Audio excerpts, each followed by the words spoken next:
On to chapter 14। तो इसमें जो ला बेल रिवर जो होता है वो that continues down the Mississippi से होते हुए चला जाता है। और टॉम जो है टॉम का जो कंडक्ट है हेली के प्रति वो बहुत ट्रस्टवर्दी है।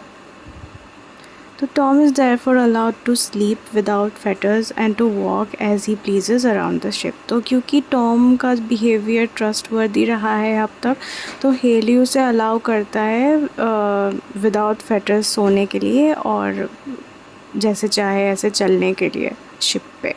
उनको चलने के लिए भी परमिशन मांगनी पड़ती थी अपने मास्टर से। जस्ट इमेजिन, शिप पे रखे कॉटन बेल्स मतलब कॉटन की जो पैक की हुई बंडल्स रखे हुए हैं उसके ऊपर वो बैठता है और बैठ के जो है प्लांटेशंस को गुज़रते हुए देखता है। वहाँ के स्लेव्स किस तरह से कड़ी मेहनत कर रहे होते हैं फील्ड पे। ये सब देख के उसको केंटकी की याद आती है जहाँ पे उसकी फैमिली अभी भी है। तो वो सोचता है कि अगर वो एक एजुकेटेड पर्सन होता तो शायद वो उनको लेटर लिख सकता था, लेकिन क्योंकि वो इतना ज़्यादा पढ़ा लिखा नहीं है तो वो उसकी जो अपने फैमिली से बातचीत भी नहीं हो पा रही है, तो वो अपनी फैमिली को बहुत मिस कर रहा होता है। फिर जो टॉम है वो अपने बाइबल से निकाल के उसको पढ़ रहा होता है। बाइबल में वैसे तो कुछ नोट्स लिखे नहीं हुए हैं, लेकिन जब जॉर्ज बाइबल उसको पढ़ के देता था तो तब उसने कुछ जो वर्सेस है उसके फेवरेट वर्सेस उनको मार्क कर लिए होते हैं। तो उसमें से एक उसका फेवरेट वर्स है जो वो पढ़ता है, जो है in my father's house there are many mansions. मतलब भगवान के घर में God's divine home will make room for all those who believe in him। उसी बोट में एक न्यू ऑर्लिन्स के रहने वाले एक जेंटलमैन हैं जिनका नाम है ऑगस्टीन सेंट क्लेयर। वो वहाँ पे अपने बेटी इवेंजेलाइन सेंट क्लेयर के साथ आए हुए हैं। तो इवेंजेलाइन जो है बहुत ही सुंदर है, ब्लू आइड है, फेयर हेयर, ब्यूटीफुल, बहुत ही सुंदर है, जिसको एज अ नरेटर ने एज एन एंजल बताया हुआ है। तो इवेंजेलिन जो है टॉम के साथ दोस्ती कर लेती है, उनकी दोस्ती हो जाती है, लेकिन एक्सीडेंटली जो है इवेंजेलाइन बोट से नीचे गिर जाती है पानी में और टॉम बिना हिचकिचाते हुए उसको आसानी से सेव करके ले आता है बोट पे। बोट से गिरने से पहले इवेंजेलाइन ने टॉम से कहा था कि तुम चिंता मत करो, शायद मेरे पापा तुम्हें ख़रीद लेंगे। तो नेक्स्ट डे भी ऐसा ही होता है। सेंट क्लेयर टॉम को हेली से ख़रीद लेता है और हेली $1300 में जो टॉम है उसको बेच देता है सेंट क्लेयर को। तो जो ऑगस्टीन सेंट क्लेयर है वो अपने आप को इंट्रोड्यूस करते हैं टॉम को, और वो बताते हैं कि वो प्रॉमिस करते हैं कि वो टॉम को अपने न्यू ऑर्लियंस एस्टेट में एक कोचमैन बना देगा। उसके बाद ईवा जो है वो टॉम को बताती है कि उसके पिता एक बहुत ही अच्छे स्लेव ओनर हैं और उसकी टीचिंग जो है that is teaching hides a real concern for his slaves. Moving on to chapter 15। इसमें सेंट क्लेयर की फैमिली की हिस्ट्री बताई हुई है। तो ऑगस्टीन जो है बहुत ही अमीर ख़ानदान से आया हुआ है। उसका जो जन्म और पला बढ़ा है वो लुइसियाना फैमिली में पला बढ़ा है। उसकी जो माँ थी वो फ्रेंच प्रोटेस्टेंट थी और उसके जो अंकल थे वो एक फार्मर थे, और उसके अंकल के साथ ही उसके जो समर्स थे वो गुजरते थे, गर्मियों की छुट्टी। और वो एक ड्रीमर है, वो एक फ्री स्पिरिट है, वो थोड़ा मजाकिया है, टीजिंग भी करता है और बहुत अच्छे मतलब इंटेलेक्ट भी उसका बहुत अच्छा है। जब वो जवान था वो एक लड़की से प्यार करता था। वो नॉर्थ में रहती थी, तो लेकिन उनकी शादी नहीं हुई क्योंकि उसने जो है एंगेजमेंट तोड़ दी थी उस लड़की ने। और बाद में पता चला कि जो लड़की है उसको सेंट ऑगस्टीन के कुछ लेटर्स मिले ही नहीं थे। शायद बीच में कुछ प्रॉब्लम हुई होगी, तो उन दोनों के बीच में जो है कम्युनिकेशन एकदम बंद हो गया था, शायद इसीलिए उसने एंगेजमेंट तोड़ दी थी। उसके बाद वो बहुत डिप्रेशन में आ गया था एंड देन उसने मैरी सेंट क्लेयर से शादी कर ली। मैरी सेंट क्लेयर एक बहुत ही मूडी और बहुत ही सुंदर साउथ की रहने वाली एक ब्यूटीफुल लेडी थी। फिर और उसके बाद वो उसके साथ अच्छी तरीके से लाइफ स्पेंड कर रहा था। लेकिन इस औरत के साथ शादी करने के बाद जो सेंट क्लेयर का जो एक खुशमिज़ाजी एक मन था वो बिल्कुल ही ख़त्म हो गया और एक बैड लक का लाइफ जो है वो लीड करने लगे, क्योंकि जो ये औरत है ना ये बहुत ही अजीब तरह की है, थोड़ी बहुत डिमांडिंग है, बहुत अनप्लेजेंट है, हमेशा हर चीज़ के बारे में कंप्लेन करते रहती है, कभी खुद को या अपने आसपास की दुनिया को बदलने की कभी कोशिश नहीं करती है। तो ये चीज़ जो है ना इसने रोमांटिकली बहुत डिसअपॉइंट कर दिया सेंट क्लेयर को। फिर भी वो इतना मतलब इस चीज़ को लेके इतना सोचते नहीं या फिर इस चीज़ को लेके इतना कंप्लेन नहीं करते, because he is a good person and he is able to carry on his business and social affairs with her. और फिर उसके बाद उनके ज़िंदगी में ईवा आई, इवेंजेलाइन, और इवेंजेलाइन के आने के बाद जो सेंट क्लेयर है उनकी ज़िंदगी फिर से खुशियों से भर गई और इवेंजेलाइन को जो है सेंट क्लेयर ने अपनी माँ का नाम दिया था। और इस चीज़ को लेकर भी जो मैरी है उसको प्रॉब्लम है, फिर मैरी को दूसरी इलनेसेस है उसको लेके भी वो चिक चिक करती रहती है। तो इन सारे चिक चिक से निकलने के लिए सेंट क्लेयर ने थोड़े दिन का वेकेशन लिया और इस बोट में वो इसलिए है ताकि वो अपने जो कज़न है मिस ओफीलिया उनसे मिल पाए। वो जो ओफीलिया है she is a relative on his uncle's side. तो जो सेंट क्लेयर है वो चाहते हैं कि ओफीलिया इवेंजेलाइन को एज अ नैनी के रूप में एक्सेप्ट करे और इवेंजेलाइन को एज अ नैनी पाले और ओफीलिया उनके साथ रहने के लिए आ जाए। तो जो मिस ओफीलिया है वो भी एक बहुत डीपली रिलीजियस और बहुत ही ऑर्गेनाइज्ड इंसान है। फिर जो बोट है वो डॉक करती है न्यू ऑर्लिन्स में और तीनों सेंट क्लेयर, मिस ओफीलिया भी उनके साथ ही होती है। सेंट क्लेयर, ओफीलिया, इवेंजेलाइन और जो टॉम वो सारे अपने एस्टेट पे आते हैं। फिर जो सेंट क्लेयर है उसके डोमेस्टिक स्लेव्स के साथ इंट्रोड्यूस करवाया जाता है। एक होता है मिस्टर अडोल्फ जो अपने ही मास्टर के कपड़े चोरी करके पहनता है, वो एक फ़नी इंसान होता है और घर के कोई भी काम ठीक से नहीं करता है। और दूसरा होता है Mammy who serves as a cook and aid to Evangeline and they are very fond of one another. Saint Clare अपनी बीवी से मिलता है और बोलता है कि देखो मैंने तुम्हारे लिए एक नया कोचमैन ढूंढ के लाया हूँ। तो कोचमैन का मतलब है वो लोग जो हॉर्स कैरियजेस के ड्राइवर्स होते थे। तो इसमें भी मैरी कंप्लेन करने लगती है, वो बोलती है कि हाँ ये भी ड्रिंक करेगा और जो पहले जो ड्राइवर था उसकी तरह लुढ़क जाएगा। फिर सेंट ऑगस्टीन मैरी को एक एक प्रेजेंट देते हैं उसके जर्नी से। मैरी उसमें भी कंप्लेन करती है कि उसका हस्बैंड जो है उसको नेगलेक्ट करता है। मिस ओफीलिया जो है वो settles into life in the house, वो भी ना सेटल हो जाती है उनके साथ। Moving on to chapter 16। तो मैरी जो है मैमी को, जो स्लेव मैमी है उसको अपने फादर के हाउस से लाई थी, लेकिन मैमी के हस्बैंड को उसके साथ नहीं लाई। तो सेंट क्लेयर आर्ग्यू करता है कि दिस इज़ क्रूअल।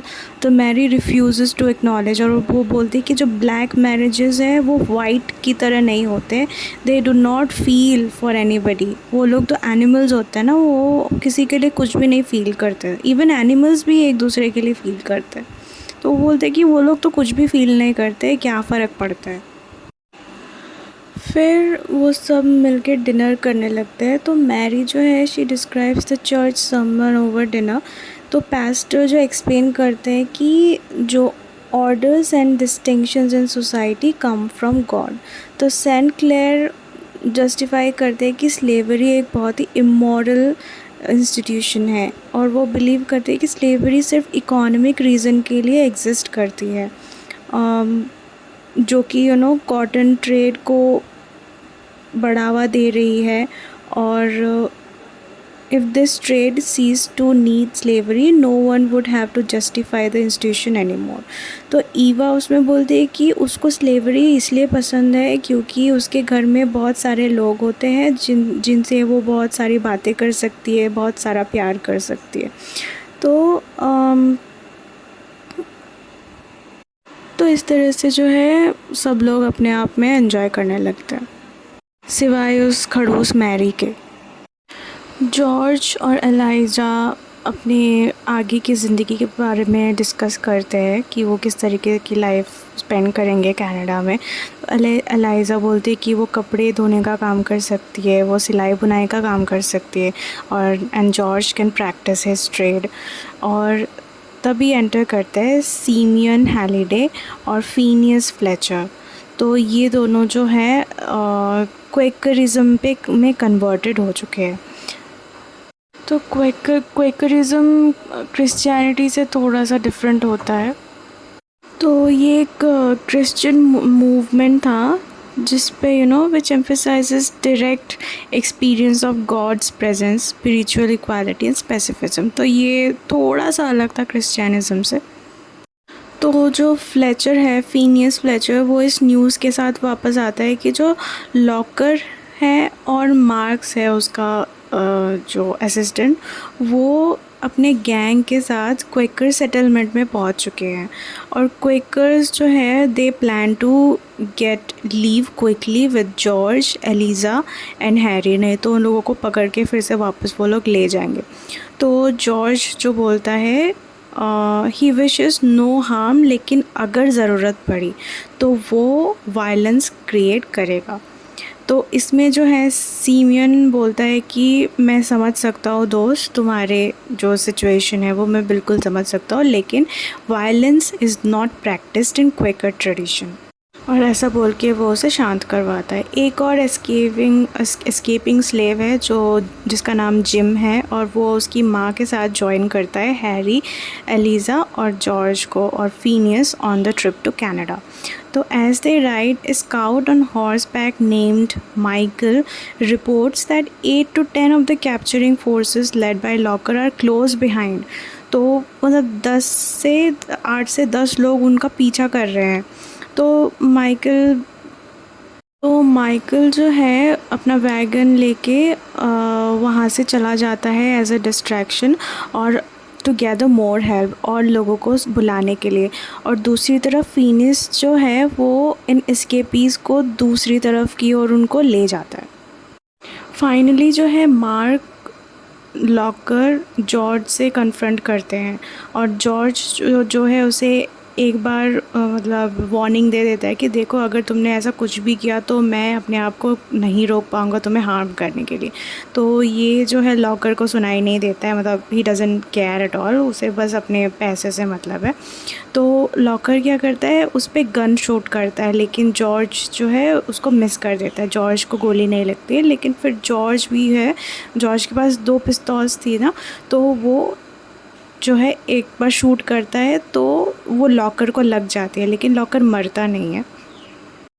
उसको गोली लगने के बावजूद वो जो है उनको पकड़ने की कोशिश करता है, लेकिन जो फीनियस है वो उसे धक्का मार के खाई में गिरा देता है।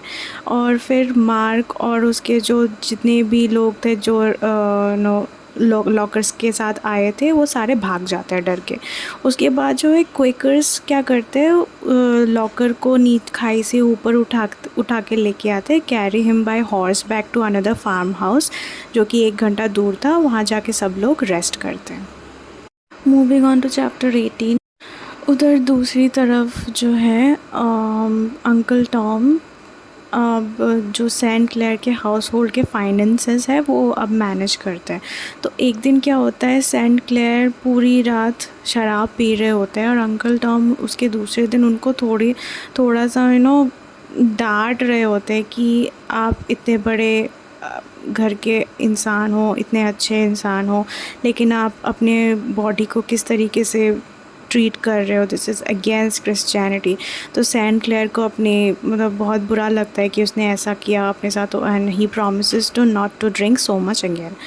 मिस ओफिलिया एज्यूम करती है कि management of the household and reorganizes, और मिस ओफिलिया जो है वो घर की मैनेजमेंट में मतलब हेल्प कर रही होती है, जैसे कि हाउस होल्ड या फिर कुछ भी हो गया, तो kitchen including kitchen.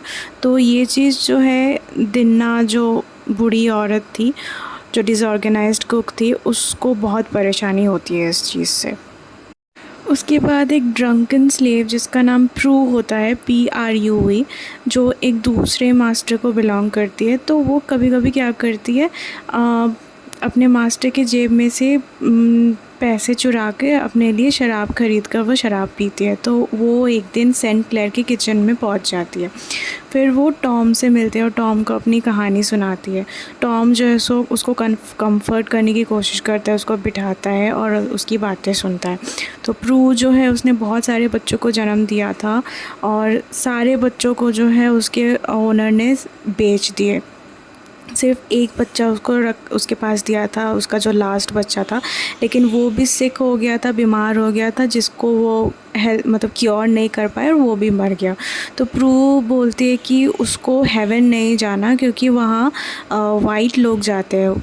She would rather go to hell, ताकि उसको जो वाइट लोग हैं उनसे फिर से मिलना ना पड़े। फिर एक दिन दिन्ना नोटिस करती है कि प्रू बहुत दिन से नहीं आई है, उसको क्या हुआ है। फिर उसको एक औरत आके बताती है कि प्रू को बहुत बुरी तरीके से पीटा गया, उसके ओनर ने उसको पीटा और इतना पीटा कि उसको मरने के लिए छोड़ दिया, क्योंकि उसने शराब पी रखी थी प्रू ने।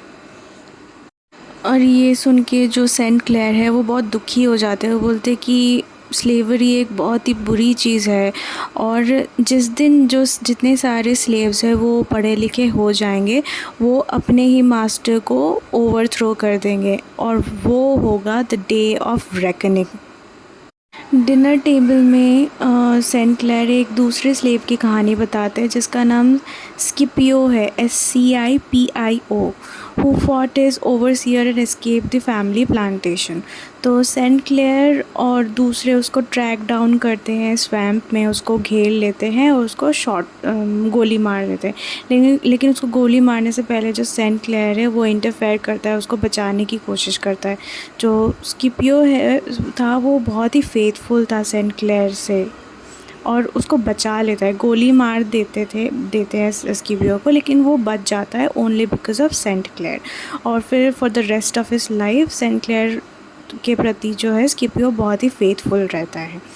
उसके बाद ईवा जो है टॉम को हेल्प करती है to write a letter to Aunt Chloe, लेकिन वो उससे कुछ काम नहीं बन पाता है। तो सेंट क्लेयर टॉम की हेल्प करता है और फिर उस लेटर को मेल करने में हेल्प कर देता है।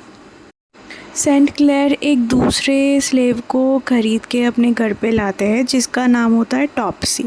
तो टॉपसी जो है बहुत ही इल मैनर्ड स्लेव है और सेंट क्लेयर चाहते हैं कि मिस ओफिलिया उसको थोड़ा मैनर्स सिखाए। तो मिस ओफिलिया इस चीज़ से बहुत अपसेट होती है और जब भी वो उसकी तरफ देखती है तो बोलती है कि कितनी अजीब सी लड़की है, बहुत ही डर्टी गंदी लड़की है, हीथनिश है। उसको एक मतलब वर्ड से एक्सप्लेन करती है जो वर्ड होता है हीथनिश, HEATHENISH। लेकिन जो सेंट क्लेयर का है वो ओफिलिया को कन्विंस करता है कि टॉपसी को वो एज ए स्टूडेंट ट्रीट करे। कुछ दिनों बाद पता चलता है कि टॉपसी जो है वो ईवा से चीज़ें चोरी कर रही है। तो फिर जब ओफिलिया को पता चलता है इस चीज़ के बारे में, तो ओफिलिया जो है उसको फोर्सफुली ये कबूल करने के लिए कोशिश करवाती है अपने मास्टर के सामने, और वो ऐसा करने से मना कर देती तो ओफिलिया जो है उसको मारने की धमकी देती है। तो इसमें जो है सेंट क्लेयर बीच में आते हैं। वो बोलते हैं कि वो अपने आइडियल्स बहुत आसानी से भूल रही है, वो अपने रास्ते से भटक रही है। मिस ओफिलिया को इतना क्रूर नहीं होना चाहिए। सेंट क्लेयर जो है वो अपनी बेटी ईवा को टॉपसी के साथ खेलने देते हैं, लेकिन मिस ओफिलिया बोलती है कि उन दोनों को साथ में ना रखा जाए, इससे जो ईवा का डेवलपमेंट है उसमें हार्म होगा, ईवा का जो है मतलब बुरा संगत होगा। तो इससे सेंट क्लेयर बोलते हैं कि जो ईवा जो है वो एक्चुअली उसको टीच कर रही है, उसको इम्प्रूव, टॉप्सी को इम्प्रूव कर रही है। तो टॉप्सी जो है धीरे धीरे सही हो रही है। जब ओफिलिया टॉप्सी से पूछती है कि तुम ऐसी क्यों हो, तो टॉप्सी स्माइल करती है और बोलती है कि आई वॉज़ बॉर्न विकेड। तो ऐसे ऐसे मतलब ऐसे ऐसे करके वो ओफिलिया को बहुत इरिटेट करती है और ओफिलिया उसको मतलब सिविलाइज़ करने की कोशिश करती है। तो ये चीज़ थोड़ा कॉमेडी टाइप का बन जाता है, और जो सेंट क्लेयर है उनको देख के बड़ा मज़ा आता है ये चीज़ कि किस तरीके से जो है ओफिलिया उसको सिविलाइज़ करने की कोशिश करती है, और ओफिलिया जो है उसको चिढ़ा के भाग जाती है। वहाँ केंटकी में भी जो फाइनेंशियल सिचुएशन है शेल्बीज़ का, वो भी कुछ ख़ास सही नहीं हुआ होता है।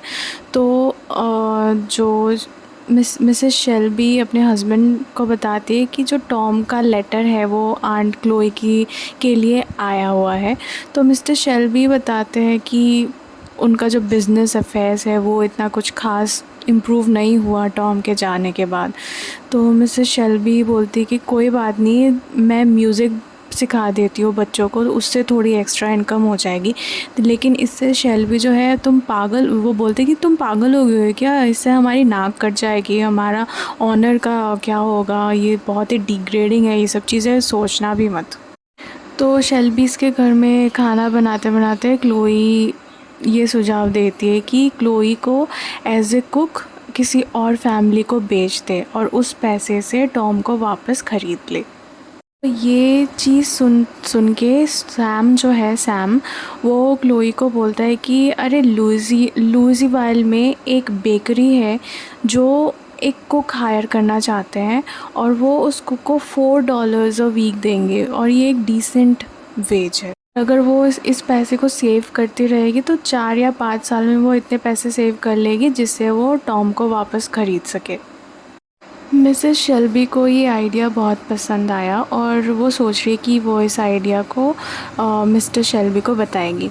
और तभी जो है यंग जॉर्ज, उनका बेटा जो है वो आता है और टॉम की इस मैसेज को पढ़ के बहुत खुश होता है और वापस टॉम को केंटकी के बारे में लिखता है और आंट क्लोई के साथ अपना फाइनल मील करता है, मतलब खाना खाता है। उसके बाद जो आंट क्लोई है वो लुइसविल के लिए निकल जाती है।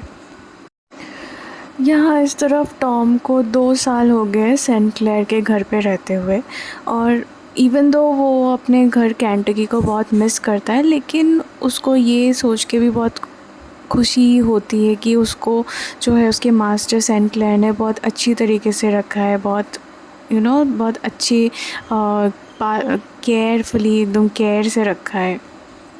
टॉम को जॉर्ज जूनियर का लेटर मिलता है और वो बहुत खुश हो जाता है। ईवा और टॉम और भी क्लोज़ आ जाते हैं, अब वो और भी पक्के वाले दोस्त बन जाते हैं और वो लोग एक दूसरे को बाइबल पढ़ के सुनाते हैं। Eva enjoys revelation and prophecies the most. Saint Clare के एक समर होम में एक लेक है जिसका नाम है पोंचार्ट्रेन लेक, PONCHARTRAIN, पोंचार्ट्रेन लेक। तो वहाँ पे बैठ के वो लोग बाइबल पढ़ रहे होते हैं।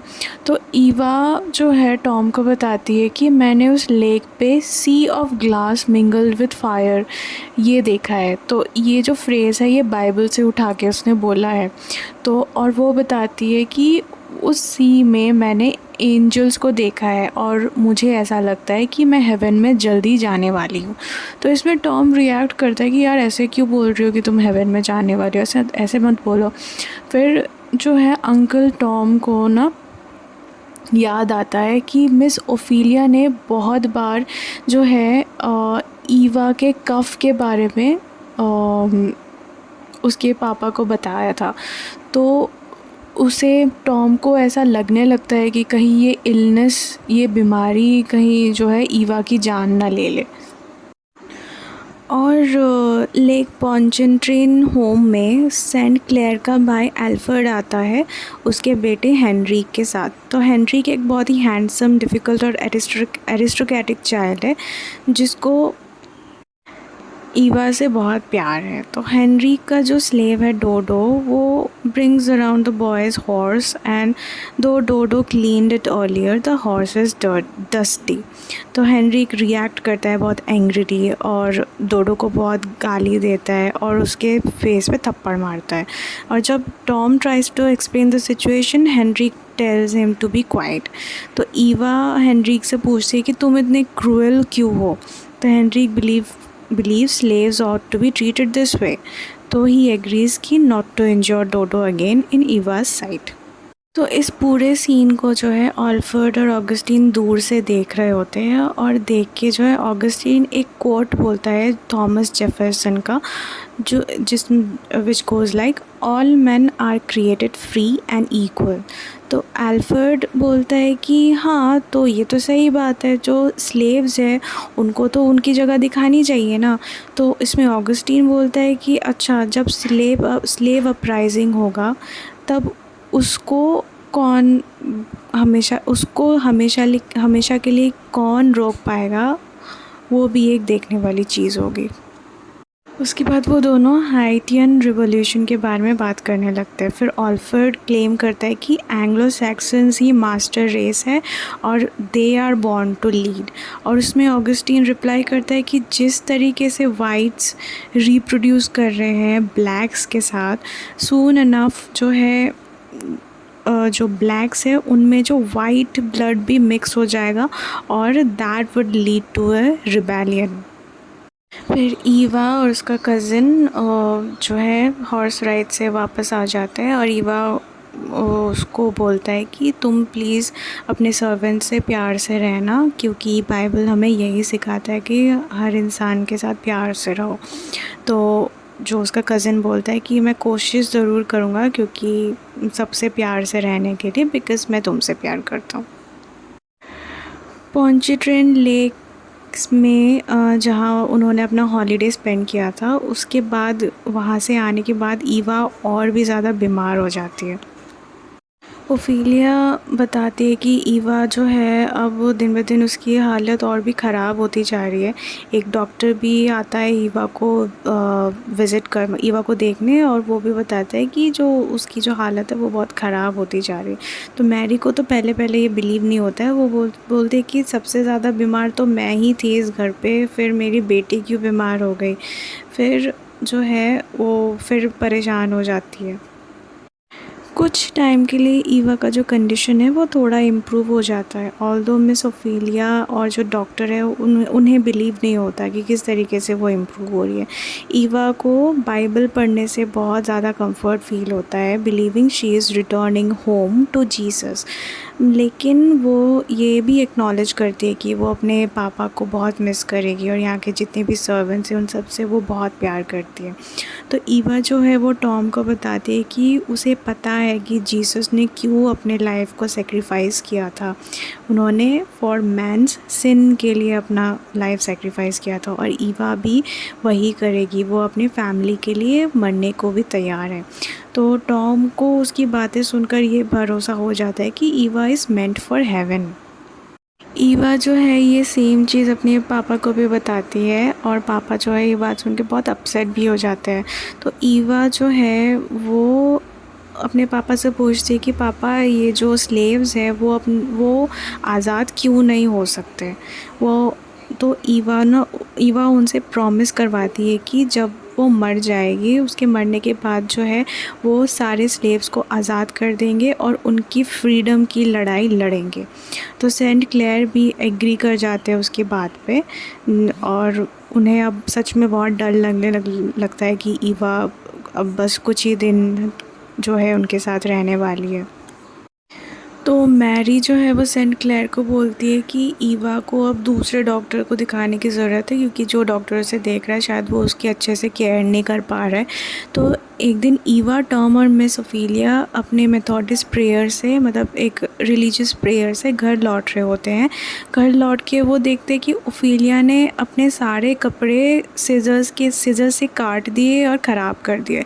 तो इसमें ओफिलिया जो है बहुत ज़्यादा गुस्सा हो जाती है और उसका बहुत मन होता है कि वो जो ओफिलिया को है वो बुरी तरीके से पीटे। तो इससे ये मतलब नोट किया जाता है कि जो जितने भी स्लेव ओनर्स हैं वो फाइनली एक मतलब ट्रैप ऑफ क्रूएल्टी पे फंस ही जाते हैं। फिर ईवा जो है टॉप्सी से बात करती है, वो बोलती है कि तुम इतना मिसबिहेव क्यों करती हो। तो टॉप्सी बोलती है कि कोई भी उससे प्यार नहीं कर सकता, चाहे वो कितना भी अच्छा बिहेव कर ले, क्योंकि वो वाइट नहीं है, शी इज़ ब्लैक। तो ईवा बोलती है कि तुम गलत हो टॉप्सी, तुम्हें सब लोग प्यार करेंगे अगर तुम अच्छी तरीके से बिहेव करोगी। ओफिलिया भी तुमसे प्यार करेगी। तो टॉप्सी बोलती है कि ओफिलिया तो उससे छूने से भी इनकार करती है, वो उससे प्यार कैसे करेगी। तो ईवा बोलती है कि अरे टॉप्सी, मैं तुमसे प्यार करती हूँ, तो कोई करे ना करे। तो टॉप्सी ये सुन के बहुत रोने लगती है। फिर रोने के बाद वो ईवा को प्रॉमिस करती है कि वो she will try harder to be good. Ophelia इस चीज़ को विटनेस करने के बाद जो है सेंट क्लेयर को ये कन्फेस करती है कि हाँ, वो थोड़े टाइम के लिए भटक गई थी और उसके अंदर भी एक जुनून सवार हो गया था कि वो ब्लैक पीपल को टॉर्चर करे। और वो भी एक मतलब ईवा को देख के एक एग्ज़ाम्पल, मतलब Eva she is an example she has set for herself. तो वो भी ईवा को देख के खुद को बदलने की कोशिश करती है ताकि वो भी एक लविंग काइंडनेस इंसान बन सके। फिर थोड़ी देर बाद उसका इम्प्रूवमेंट होता है, लेकिन उसके बाद फिर उसका जो है ईवा का फिर हालत और ज़्यादा ख़राब हो जाती है। तो मैरी को ऐसा लगता है कि Topsy has stolen flowers from the house, लेकिन टॉप्सी ने इसलिए चुराए ताकि वो ईवा को वो सारे फ्लावर्स दे सके, to only to make her feel better. Eva को ये देख के बहुत अच्छा लगता है। फिर ईवा उसे बोलती है कि ठीक है, तुम मेरे लिए रोज़ एक फ्लावर वास सजाना। मैरी जो है अब भी बिलीव नहीं करती है कि टॉप्सी बदल गई है। ईवा अपने माँ से पूछती है, मैरी से पूछती है कि माँ, क्या आपको लगता है कि Topsy could be a good Christian. इसको जो है मैरी हंस के उड़ा देती है, मतलब वो बिलीव ही नहीं करती है। तो ईवा जो है अपने लास्ट गुड बाय सबसे बोलती है, अपने सारे फ्रेंड्स एंड फैमिलीज़ को गुड बाय बोलती है। तो सारे सर्वेंट्स को अपने रूम पे बुलाती है और सबको बोलती है कि आप सब लोग please be good Christian, Bible की टीचिंग्स को हमेशा फॉलो करना। और सब लोग जो है सब रो रहे होते हैं और ईवा भी जो है ना वो सबको गुड बाय बोल रही होती है। फिर स्लेव्स उस रूम से चले जाते हैं और उसके पापा आते हैं सेंट क्लेयर।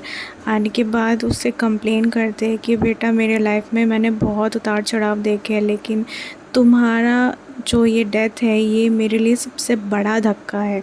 तो सेंट क्लेयर फिर ईवा से क्वेश्चन करते हैं कि तुम जीसस में इतना बिलीव कैसे रखती हो, इवन दो उनका कोई एग्जिस्टेंस या प्रूफ नहीं है, हम उनको देख नहीं सकते। तो ईवा बोलती कि मैं उन पे पूरा बिलीव करती हूँ। तो टॉम जो है ऑफन ही carries Eva outside and sings to her, ताकि उसको थोड़ा सा अच्छा फील हो। और फिर एक दिन टॉम और ओफिलिया ये सेंस कर लेते हैं कि ईवा का अब जाने का समय हो चुका है। और उसके लास्ट टाइम पे ईवा अपने सारे फैमिली को अपने बेड साइड पे बुलाती है मिडनाइट पे, और धीरे धीरे जो है रात को मिडनाइट को वो चली जाती है, she dies.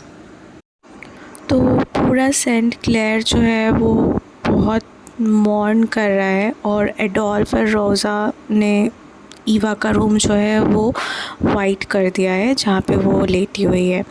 Topsy comes to pay her respects, और Miss Ophelia is really moved by Topsy's apparent change. और वो प्रॉमिस करती है कि टॉप्सी को वो बहुत सारा प्यार देगी and she will help her to become a good Christian. तो मैरी जो है वो किसी भी चीज़ में हेल्प नहीं कर पाती है, बस वो अपने बेडरूम में बैठी बैठी रोती रहती है। तो सेंट क्लेयर जो है वो अपने नॉर्मल एक्टिविटीज़ में जो है रिटर्न होने की कोशिश करते हैं, लेकिन he has been emotionally devastated by ईवा's डेथ। तो उस समय जो है उनकी भी हेल्थ बहुत ख़राब होती जाती है, और उनके जो सर्वेंट्स हैं उनको चिंता होने लगती है। फिर टॉम जो है वो सहारा बनते हैं इस वक्त में, इस बुरे वक्त में। वो उनको समझाते हैं, उनको बोलते हैं कि आप बाइबल पढ़िए, आप ज़ोर ज़ोर से बाइबल पढ़िए, मैं आपके साथ ही हूँ। तो वो जो सेंट क्लेयर है वो टॉम से पूछते हैं कि इतने डिफ़िकल्ट सिचुएशन में भी तुम गॉड पे बिलीव कैसे रख पा रहे हो। तो वो भी बोलता है कि नहीं, मुझे अपने गॉड पे पूरा भरोसा है, सब कुछ सही हो जाएगा, आप गॉड पे बिलीव रखिए। सेंट क्लेयर की पर्सनालिटी बिल्कुल बदल जाती है और वो बाइबल पढ़ना और घर के कामों में जो है सब कुछ निगरानी करना और भी अच्छी तरीके से शुरू कर देता है। और वो प्रॉमिस करता है कि वो टॉम को आज़ाद कर देगा। लेकिन ये जान के बहुत सरप्राइज्ड होता है कि टॉम भी आज़ाद होना चाहता है और वो यहाँ पे नहीं रहना चाहता है, इवन दो उसको यहाँ पे इतने प्यार से रखा हुआ है। टॉम बोलता है कि उसकी आज़ादी ही उसके लिए सब कुछ है। इवन दो वो यहाँ बहुत प्यार से रह रहा है, लेकिन वो प्यार से भी एज ए स्लेव बनकर नहीं रहना चाहता। उसकी आखिरी इच्छा, मतलब उसकी पूरी ज़िंदगी की इच्छा यही है कि उसे फ्री कर दिया जाए। लेकिन वो प्रॉमिस करता है कि वो कुछ दिनों तक उसके घर ही रहेंगे जब तक जो है सेंट क्लेयर उसे फाइनली फ्री नहीं कर देते। ईवा के डेथ के बाद जो मिस ओफिलिया है वो बहुत ही नरम दिल की हो जाती है और वो टॉप्सी को देखती है कि वो बाइबल के पैसेजेस पढ़ रही होती है जो ईवा उसे देकर गई थी मरने से पहले। तो मिस ओफिलिया जो है she wishes to purchase Topsy so that she might free her and raise her as her charge in north Saint Clare. तो इन नॉर्थ जो सेंट क्लेयर है वो भी इससे एग्री कर जाते हैं और जो टॉप्सी है उसको ओफिलिया को दे देते हैं। ओफिलिया फिर जो है टॉप्सी से पूछती है कि अगर आप मर गए तो मरने से पहले क्या आपने कुछ अपने स्लेव्स के बारे में सोचा है कि क्या आप उनको फ्री करना चाहेंगे या नहीं। तो ओफिलिया भी जो है वो सेंट क्लेयर के अनटाइमली डेथ को इशारा करते हुए बताती है। वो ओफिलिया को बताते हैं कि हाँ, वो इस बारे में ज़रूर कुछ करेंगे। और इतना बोलकर वो एक वॉक के लिए निकल पड़ते हैं। फिर उसी इवनिंग में एक खबर आती है कि जो सेंट क्लेयर है उनको किसी ने मार दिया क्योंकि he was trying to break up a fight at a cafe. मरते हुए सेंट क्लेयर टॉम को अपने पास बुलाते हैं और वो बोलते हैं टॉम को कि उसके साथ प्रे करने के लिए, और मरते मरते उनका लास्ट वर्ड होता है मदर। तो बीचर स्टोव चैप्टर 29 में बताती है कि जब एक स्लेव का कोई काइंड मास्टर ऐसे मर जाता है तो सारे स्लेव जो है वो सब अनप्रोटेक्टेड हो जाता है by any laws and left to design for those who wish to buy them.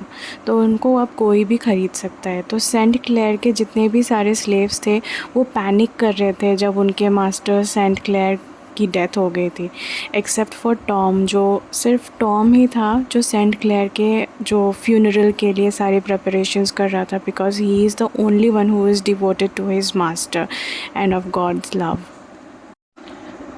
अंतिम संस्कार के लगभग 2 हफ्ते बाद रोज़ा नाम की जो एक स्लेव थी उसने छुप छुप के जो है मैरी के कुछ कपड़े पहन लिए थे और उसको देख लिया गया था घर के सारे ओनर्स ने।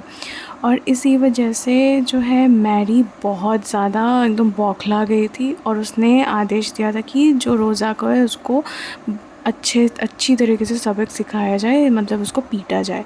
तो उसकी तरफ से जो है मिस ओफिलिया माफ़ी मांगती है मैरी से। वो बोलती है कि रोज़ा जो है वो भी एक औरत है, उसका भी मन करता होगा सुंदर दिखने का।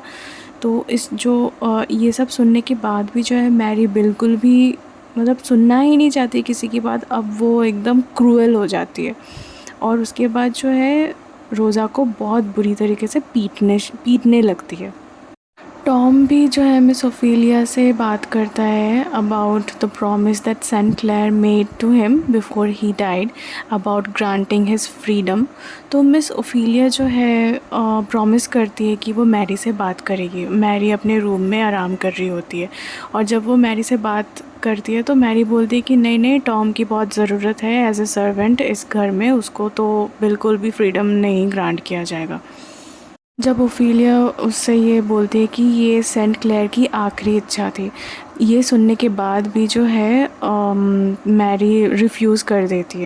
So it really seems like कि उसके हस्बैंड और उसके जो डॉटर की डेथ के बाद वो और भी स्टोन हार्टेड हो गई है।